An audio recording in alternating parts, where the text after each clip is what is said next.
আমরা অবশ্যই জামালের আরো কুকীর্তি আপনাদের সামনে তো আনবোই, কিন্তু আরো এক কীর্তিমান সাদ্দাম, যাকে গতকালই গ্রেফতার করা হয়েছে, আজই তাকে আদালতে পেশ করা হয়। সরাসরি নজর রাখবো সেই দিকে।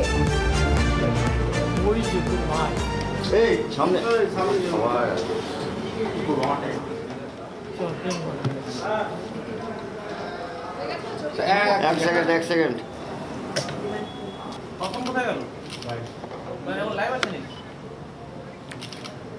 মাছের ভেরি আলাঘরে, সেখানে দুদিন গা ঢাকা, আর তারপরই হাতে নাতে ধরে ফেলে তাকে পুলিশ। কুলতলির সাদ্দাম সর্দার, আজ তাকে আদালতে পেশ করা হয়। ছিল ওটা পরে আমরা ইনভেস্টিগেশনে দেখলাম। চুল কেনার অভিযোগে উনি কিছু দুষ্কৃতীদেরকে এনারা 12 লাখ টাকার মতো টাকা দেয়, কিন্তু ওরা চুলও পায় না। এটা হচ্ছিল আমাদের অভিযোগ। আমরা ইমিডিয়েটলি কেস রেজিস্টার করি, আর কারা কারা ছিল এর সঙ্গে এরা যেটা করেছে আমরা ওটা ইনভেস্টিগেশন করে আমরা কিছু নাম পাই। বেসড অন দ্যাট আমরা বিভিন্ন জায়গায় গত 15 দিন ধরে আমরা রেড করি।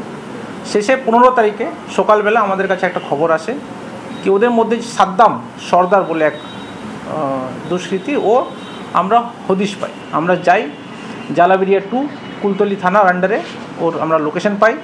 আমরা গিয়ে ওখানে রেড করি। রেড করার পর ওকে আমরা আটক করি। যখনই আমরা ওখানে আটক করি তখন ওখানকার কিছু লোক, ওরই ভাই সাইরুল বলে একজন, ও ওখানে বেরিয়ে আসে। ওখানকার কিছু মহিলারা বেরিয়ে আসে, না ওয়াইফ বেরিয়ে আসে, আর আমাদের পুলিশের অ্যাকশনে ওনারা বাধা দেয়।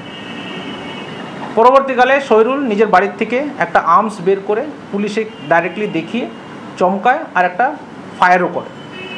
আর ফায়ার করার পরে ওখানকার সব লোকজন মিলে এই সাদ্দাম হোসেন, যাদেরকে আমরা আটক করেছিলাম, ওদেরকে ওখান থেকে আমাদের কাস্টাডি থেকে তুলে নিয়ে চলে যায়। পরবর্তীকালে আমরা ওখান থেকে অন দ্য স্পট 2জন মহিলাকে অ্যারেস্ট করি, আর এটার জন্য আরেকটা কেস রেজিস্টার করা হয়। আর আমরা আবারও তদন্ত করি, আবার এদের ওয়্যারঅ্যাবাউটস খোঁজা শুরু করি। ইনভেস্টিগেশনে যাওয়া পাওয়া যাচ্ছিলো কি এদের একটা বড় গ্যাং আছে, যেটা শুধুমাত্র চুল না, বিভিন্ন আলাদা আলাদা মোডাস অপারেন্ডি আছে। এক হচ্ছে পুরনো নকল সোনা বিক্রি করার একটা এদের চক্রান্ত আছে। আর্টিফ্যাক্টস, পুরনো আর্টিফ্যাক্টস, বলবো এটা মুঘল জমানার আর্টিফ্যাক্টস, কিছু কয়েন্স, এইসব বিক্রি করে বিভিন্ন লোককে প্রলোভন দেখিয়ে এরা আসতো, ওখানে ডাকতো, ডেকে ওদের কাছ থেকে কিছু কিছু ক্ষেত্রে হয়তো এই মাল দিত, কিন্তু বেশিরভাগ যেটা দেখা যাচ্ছে এরা কিন্তু টাকা নিয়ে কিছু এদেরকে দিত না। আমরা ফাইনালি কালকে একটা খবর পেয়ে পরশুদিন 16 তারিখে আফতাদুর সর্দার বলে একজন আছে, ওকে আমরা অ্যারেস্ট করি। আর গতকাল রাত, গভীর রাত 1টার সময় আমরা রেড করি। আমরা করি চুপড়িঝাড়াতে। ওখানে একটা আলাঘর পাওয়া যায়। ওখানে যে আমাদের ঠাকুর রানী নদী আছে, ওর পাশে যে আলাঘর ফিশারি, ওই ফিশারির মালিক হচ্ছে মান্নান খানের 3-4টে আলাঘর ছিল। ওর একটা আলাঘরে এ শেল্টার নিয়ে বসেছিল। এ আর মান্নান, মানে সাদ্দাম সর্দার আর মান্নান, দুজনেই শেল্টার নিয়ে বসেছিল। আমরা খবর পেয়ে ওখানে আমরা গিয়ে রেড করে আমরা দুজনকেই অ্যারেস্ট করি। এই দুজনেরই ক্রিমিনাল ইনসিডেন্টস আছে। আর ফাইনালি আমরা যেটা করেছি, এদেরকে এখন টোটাল এই কেসে 5 জন আমরা অ্যারেস্ট করেছি, আজকে ফরওয়ার্ড করে আলটিমেটলি আমরা এই মেইন যে মাথা সাদ্দাম সর্দার, একে আমরা এখনও অ্যারেস্ট করতে পারলাম। আর এখন যেটা সৈরুল যে আছে, এখনও পলাতক আছে, আমরা চেষ্টা করছি যত শীঘ্রই হোক আমরা একে অ্যারেস্ট করব। প্রথম প্রশ্ন, এই গ্রেফতার করাটা কি জয়নগরের কেসটা নাকি আপনাদের হামলার কেসটা? দুটোই। জয়নগর কেসে সাদ্দাম সর্দার একজন আসামি ছিল, ওকে আমরা জয়নগর কেসে অ্যারেস্ট করেছিলাম, কিন্তু ওদিনকে যে পুলিশের উপর আক্রমণ করলো, পুলিশের উপর ফায়ারিং করলো, ওটার জন্য ও আসামি ছিল, ওটার জন্য অ্যারেস্ট করলো। দুটো কেসেই ফরওয়ার্ড হলো। গত 1 বছর ধরে চিনতো, তাই বললো। এখন আমরা পিসিতে নিয়ে আসবো, পিসিতে আনার পর আরও ইন্টিগ্রেশন করবো, কীভাবে কী করেছে পুরো এটা সব ইনভেস্টিগেশন করে দেখবো। মান্নানের পরিচয় কি, মানে এও কি চক্রের সঙ্গে যুক্ত? এও চক্রের সঙ্গে যুক্ত, এর এগেইনস্টও কেস আছে বিভিন্ন। নিজেকে তো সিপিএম মেম্বার বলছে। একদম এদের একটা গ্রুপ আছে, অ্যারাউন্ড 12 থেকে 14 লোকের একটা টিম আছে। এই টিমরাই এটা করে। একটু যদি বলেন সাহেব, সেদিন হামলার পর সেই সময় কি ওই আলাঘরে গেল না কোথায় গেল? তারপরে ওটা এখন ইন্টিগ্রেশনে করবো, ইন্টিগ্রেশন করে জানা যাবে পিসিতে আনার পর। একজন প্লিজ। এখনো কিছু উদ্ধার হয়নি।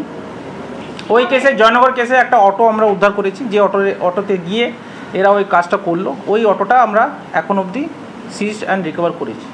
এখন আমরা ওদেরকে পিসিতে নিয়ে আসি, পিসিতে আনার পর পরবর্তীকালে ওদের যে পুরো মোডাস অপারেন্ডিটা কী কী আছে, কে ছিল আরও আমরা এটাকে আরও খতিয়ে দেখব। গোটা গ্রাম জুড়ে কি সোনার কারবার চালাতো পঞ্চায়েত? ওটা ইনভেস্টিগেশনে বেরোবে। বাড়িতে সুড়ঙ্গ কেন করেছিল কিছু জানা গেল? কিছু সুড়ঙ্গের ব্যাপার ওটা এখন ওকে নিয়ে আসি পিসিতে, তারপরে ইন্টিগ্রেশন করব, তারপরে জানা যাবে। আপনারা কি করে ট্র্যাক করলেন গোটা বিষয়টা? কারণ সাদ্দাম বেশ কিছু both technical and human intelligence আমরা ইউজ করে আমরা এটাকে করলাম। ঘটনার দিন কি সুড়ঙ্গ দিয়ে পালিয়েছে এরকম কোনো কিছু পেয়েছেন? এটা এখনো কিছু পাওয়া যায়নি, কিন্তু ইনভেস্টিগেশনে বেরোবে। সাদ্দামের বিরুদ্ধে কি কি অভিযোগ, মানে এইটা ছাড়া আর কি কি অভিযোগ রয়েছে? সাদ্দামের বিভিন্ন অভিযোগ আছে। ওর টোটাল 7টা কেস আছে গত 10 বছরে। আমরা সবাইকেই সব ক্ষেত্রেই আমরা চার্জশিট করেছি।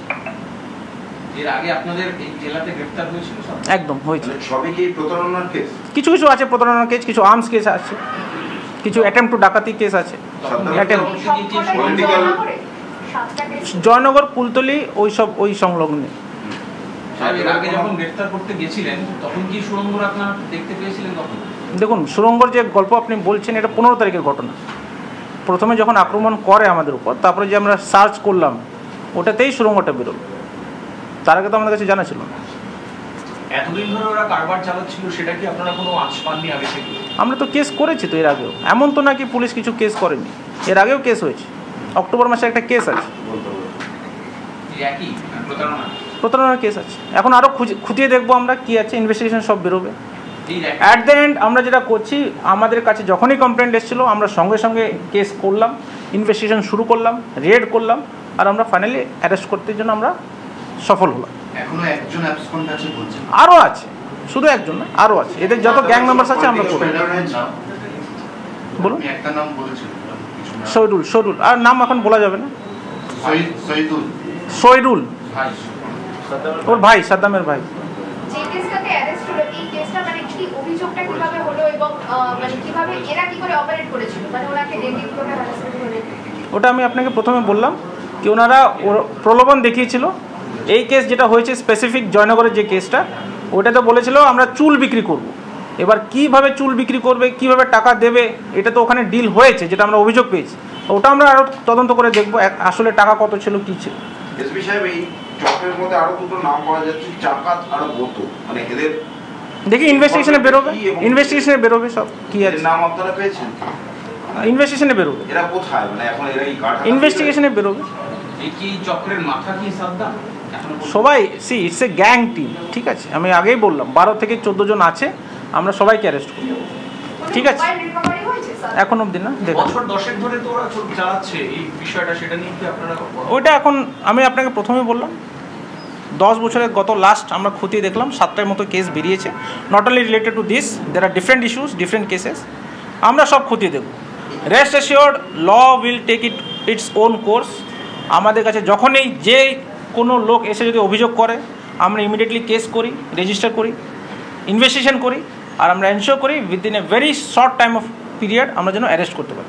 আর আজকের ক্ষেত্রে এটা আমরা সফল হলাম, এটা আমরা বিশ্বাস করি। আর বাদ বাকি যা আছে ইনভেস্টিগেশনে জানা যায়।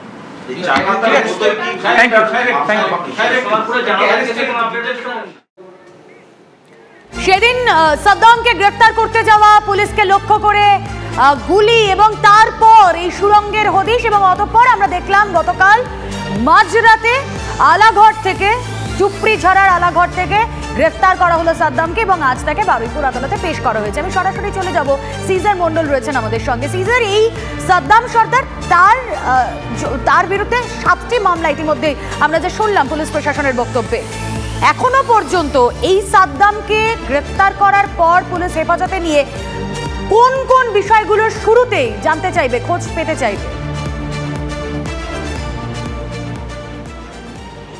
দেখো, সাদ্দাম, আমরা প্রথম থেকেই বলছিলাম যে এই গোটা চক্রে সাদ্দামের নাম উঠে এলেও সাদ্দাম একজন নয়, সাদ্দামের পাশাপাশি এই চক্রে আরও অনেকে রয়েছে, এবং প্রথম থেকেই কোথাও একটা আন্তর্জাতিক যোগের একটা জোরালো ইঙ্গিত আসছিল।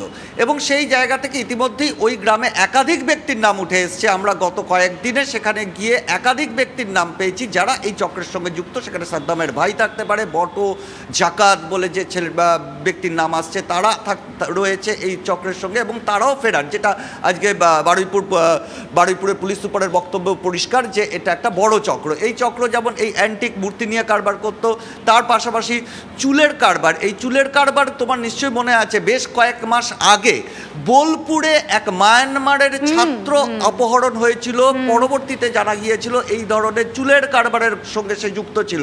অর্থাৎ এই গোটা যে কারবার, এখানে একটাই পুলিশের কাছে সবথেকে বড় সমস্যা, যেটা পুলিশ আধিকারিকরা বিভিন্ন সময় আমাদের জানিয়েছেন, যে এই ধরনের অ্যান্টিক কেনাবেচা সেটাও অবৈধ, সেটাও বেআইনি কারবার, এবং সেই কারণে বহু ক্ষেত্রে এই ধরনের প্রতারণার পরে যারা প্রতারিত হন তারাও কিন্তু, যেহেতু তারা বেআইনি কারবার করছিলেন বা বেআইনিভাবে টাকা দিয়েছিলেন, সেক্ষেত্রে অনেক ক্ষেত্রেই অভিযোগ হয় না।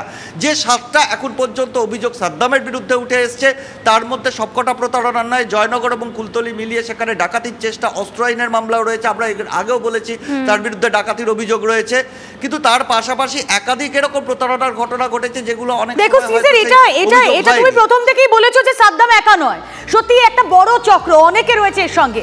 কিন্তু আমার প্রশ্ন হচ্ছে, এই চক্রের মাথা কি সাদ্দাম, নাকি তার উপরেও সুপ্রিম পাওয়ার হোল্ড করে কেউ রয়েছে? না হলে এইরকম একটা সেফ করিডোর বানানো, বাড়ির মধ্যে থেকে সুড়ঙ্গ, মাতলার কানেকশন, আন্তর্জাতিক একটা যোগ যেখানে এসে যাচ্ছে খুব স্বাভাবিকভাবেই, তাহলে কি এখানে এই চক্রের মাথা সাদ্দাম, নাকি এর মাথাতেও কেউ রয়েছে? দেখো, এই চক্রের মাথা অবশ্যই সাদ্দাম নয়। ওই গ্রামে এই চক্রগুলো কাজ করে এক একটা ইউনিট হিসেবে। এরকম ওই এলাকার একাধিক গ্রামে এই ধরনের সক্রিয় এবং প্রথম থেকে যেটা বলছিলাম, এটা এই চক্র কাজ করে মূলত চাহিদা যোগান তত্ত্ব অনুসারে, এবং ওই এলাকার বহু প্রভাবশালী ব্যক্তি সরাসরি না হলেও পরোক্ষভাবে এই ধরনের চক্র থেকে কোথাও না কোথাও লাভবান হন। সেই কারণেই গত 20 বছর ধরে এই চক্র কাজ করছে, এবং বহু ক্ষেত্রেই দেখা গেছে যে সাদ্দামের মতো লোকজন গ্রেপ্তার হয়, কিন্তু কয়েক মাস পরেই তারা জামিন পেয়ে যায়, সাদ্দামের মতো আরও সাদ্দাম তৈরি হয়। এবং এই যে সুড়ঙ্গ, এই সুড়ঙ্গ গোটা গ্রামের মধ্যে যেটা খুব ভিজিবল একটা জায়গায় রয়েছে, সেই সুড়ঙ্গ গ্রামের মানুষ জানতো না এরকম নয়। স্থানীয় পঞ্চায়েত সদস্য থেকে পঞ্চায়েত প্রধান, তারা এই বিষয়ে মুখে কুলুপ দিয়েছেন, তারা কিছুই জানতেন না এমনটাই দাবি করছেন। অথচ পাশের গ্রামের বাসিন্দারা তারা সব কিছু জানতেন। আশেপাশের 2-3 কিলোমিটার ব্যাসার্ধের মধ্যে যে গ্রামগুলো রয়েছে তারা সব কিছু জানতেন। এখান থেকেই কোথাও কি স্পষ্ট নয় যে ওই এলাকায় এদের ওপর একটা প্রভাবশালী ছাতা রয়েছে? না হলে দীর্ঘদিন ধরে এই ধরনের প্রতারণা ব্যবসা চালিয়ে নিয়ে যাওয়া সম্ভব নয়।